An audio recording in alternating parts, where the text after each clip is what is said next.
Watch the ride.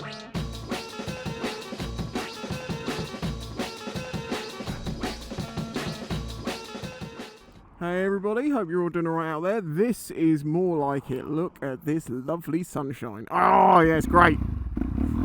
So, I want to talk about the best. This is the best video on best videos. It is the best. Best! So you may have seen recently a video I released called Between Shills and Buyer's Confirmation or something to that effect.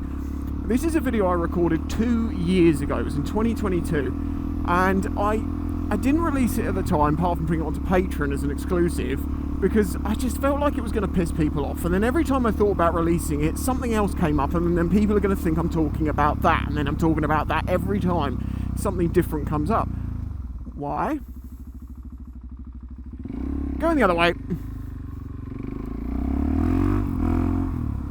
However, when MKBHD, or Marcus Brownlee, produced his video talking about some things recently, and there was a lot of criticism aimed at him as being an honest reviewer because he is killing companies, I think his response says everything you need to know there. But what's particularly interesting is the fact that a lot of the things I pointed out in that video 2 years ago have rung very true, and also some of the things that Marcus uses is, talking about why honest reviews need to be honest, was covered in his, the video covering the whole scenario. It's been a huge debate if you haven't seen it. Now, this didn't help matters, but I can filter here.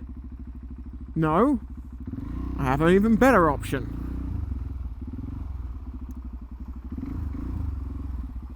If I can do it, I can do it.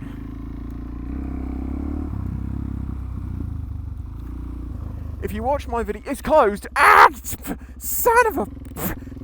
Ah! Oh my god, I'm trying to do this subject, but this is not going well. What is going on? Alright, well, it seems like we're stuck in the traffic. So yes, it was just interesting to see that a lot of the things that I'd pointed out are things that have been pointed out since. And it's kind of vindicating to see that what I said all those years ago is starting to kind of ring true. I'm seeing a lot of people getting very tired of what are quite clearly placed ads and shilly activities. But on a more basic level, there is a problem with people calling their videos when they're reviewing products the best. Is this the best? This is the best? Best?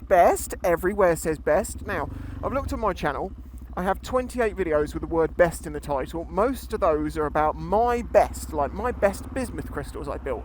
My best this. The only 2 videos that I think I've claimed of a product to be the best, one video that I've said this is the best, is a Krieger R25 backpack, which was not sponsored. I did get a bag from them later on, the bum bag one. But, point is, I still stand by the Krieger R25, the one on my back, and has been on my back for like 14, 15 years, 12, 13 years, I don't know at this point. A long time. I still state this is the best motorcycle backpack, and I've looked at lots of others, and I've used others. So, yeah. Sorry, we're just doing this in traffic. Is there a way of using that to take a bite out? I think there is. Oh yes, we're going to take a little nibble out of this traffic. I'm coming? Cool. And the only review I can see that I've used best in the title is when I said, was the GSX S125 Suzuki the best 125cc sports bike? The reason I say that is because it did 86 miles an hour with me on it. I have not ridden a 125 or got anywhere close to that. Apart from my original Pulse, actually, down a very steep hill. So if you search my YouTube channel for the word best, you find 28 videos with the word best in the title.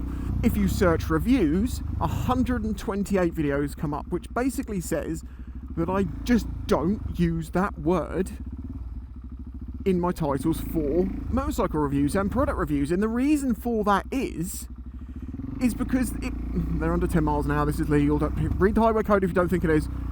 That tells you something. I don't use the word best in my reviews, and the reason I don't do that is really simple. It's because there is no best. I've made a video before now talking about motorcycles. There is no perfect bike. There is a perfect bike for you, but there is not a perfect bike for everyone. There is no best bike in any category. It is so independent on your requirements and your needs and your wants and your tastes and your body stature and maybe previous injuries and so, you know, where you store the bike, what space you have, so many different things. I very, very likely would own a Blackbird 1100 right now, were it not for the fact that it's such a big bike. That's why I went for my XJ6. And there we go.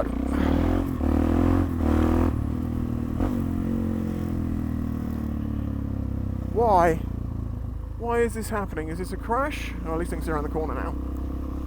Now there is another reason why I don't use the word best in the titles of my videos. And it's because when you try and find a product you're particularly interested in, put your phone down, because I know you're running late, so you need to warn people. When you're trying to find a product, if you were to use the word best in trying to find, say, I don't know, the best 3D printer, you will find a million videos saying this is the best 3D printer. And it is, maybe for the specific uses that that person was looking for. It's not best for everyone. And this is why anyone who's claiming that, you know, this is the best product for you is kind of lying, because they can't know that. They can say this is the best product for me, they can say this is the best one I've tested, they just can't say this is the best. And there's an awful lot of people who don't actually listen to specific wording of what people say, and it's really important. Hello. Yes, go. That's why I was stopping for you. So I saw her. I am observant, no fear. Is it just a broken down car? Is that literally what's causing this? What, should we?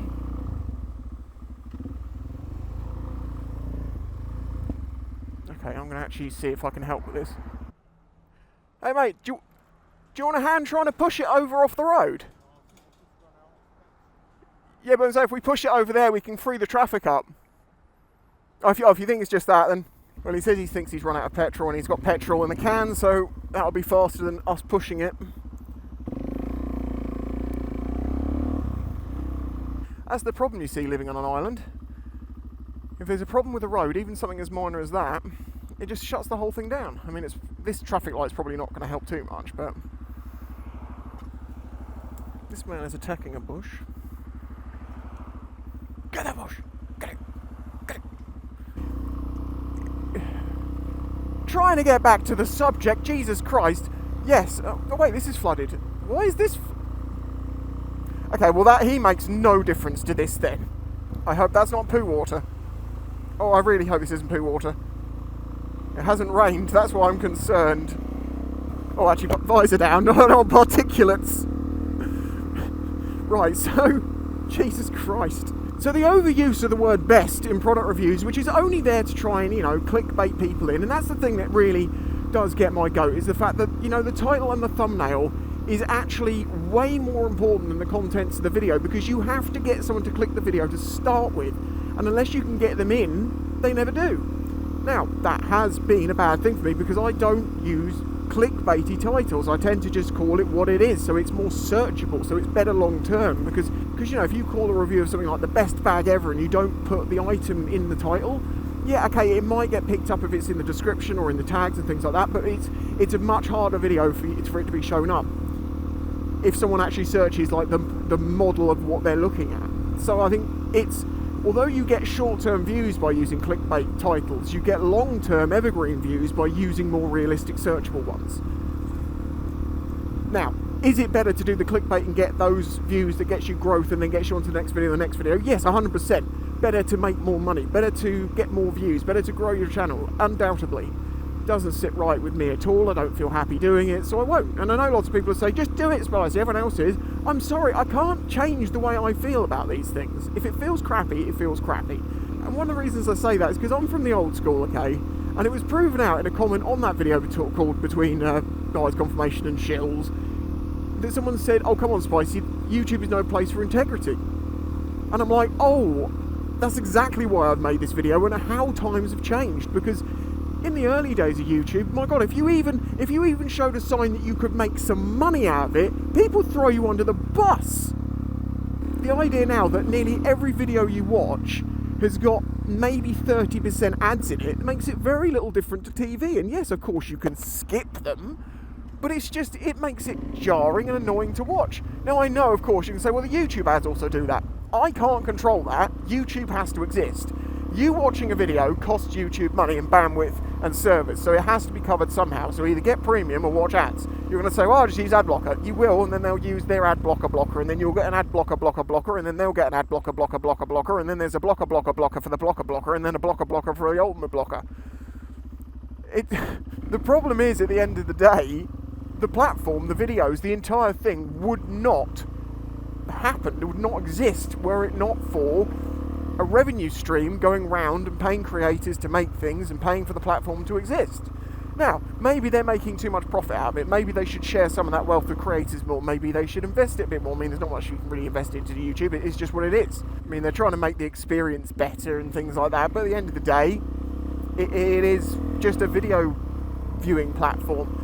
And of course, for that end, people say, well, one day YouTube's just going to get replaced. It's just a video sharing platform. Anywhere could have that. Yes, they could, but they don't have the audience YouTube does, and there is no way they're going to steal it. It's trust me, I had this discussion with someone a while ago who thought that, you could just make a website like YouTube and people would go over there, and I'm just like, you have no idea how this works. The numbers involved, the culture involved, everything, it's just YouTube is the monopoly on it, without question. But it also offers opportunities to people like me to have unique jobs and absolutely love what I'm doing in life, because I don't think I'd fit very well into any one job anymore. And I'm not going to talk about that anymore here, but there's a thing I've noticed recently, although it has given me many more options should I choose to do that.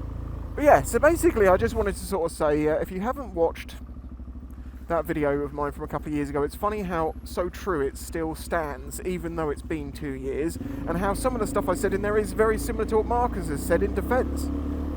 If you haven't seen it, I do say go and watch it, but otherwise tell me what you think about every video having best in the title. Do you think it's okay, or do you think it makes it a search algorithm nightmare? Is it okay for people to claim that things are the best, when clearly you can't make that claim because nothing is the best, unless you're claiming this is the best for me? Let me know what you think. If you want to help support me, please consider doing that through Patreon. I'd really appreciate it. Otherwise, I'll catch you in the next one. Bye-bye.